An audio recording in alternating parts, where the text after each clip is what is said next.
Guys, welcome back to నమోడ్రై. ఈరోజు నా ఫాలోవర్స్ అండ్ నా సబ్స్క్రైబర్స్కి నా కస్టమర్స్కి అయితే నేను ఆఫర్స్ అయితే తీసుకొచ్చాను. అండ్ ఫస్ట్ నా ఫాలోవర్స్ అండ్ నా సబ్స్క్రైబర్స్కి అయితే ఒక గార్మెంట్ అయితే నేను ఫ్రీగా చేసిస్తాను. Only garment, shoes, curtains, carpets అలా ఏం కాదు, షర్ట్, ప్యాంట్, కోట్స్ అలాగా.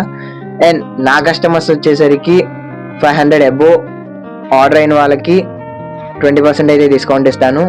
అండ్ కొత్తగా పెళ్ళైన వాళ్ళకి మాత్రం 30% డిస్కౌంట్ ఇస్తాను. అండ్ డ్రై క్లీనింగ్లో ఎటువంటి తక్కువగా కేర్ చేయడం కానీ అలాంటివి ఉండవు. ప్రొఫెషనల్ కేర్ అండ్ పర్ఫెక్ట్ కేర్తోనే నేనైతే చేసిస్తాను. ఆల్ ఓవర్ గుంటూరు అయితే 500 అబోవ్ అయితే ఫ్రీ పికప్ అండ్ డెలివరీ. నేనే వచ్చి పిక్ చేసుకున్నా, నేనే వచ్చి డెలివరీ ఇస్తాను. అండ్ స్టెయిన్స్ ఏమైనా పడితే మాత్రం 99% గ్యారంటీ ఇస్తాను. 100% పోతాయని నేను గ్యారంటీ అయినా వెంటనే ఇస్తే కొద్దిగా పోయే ఛాన్సెస్ ఎక్కువ ఉంటాయి. సో ఎవరైనా స్టెయిన్స్ పడిన వెంటనే ఇవ్వడానికి అయితే ట్రై చేయండి.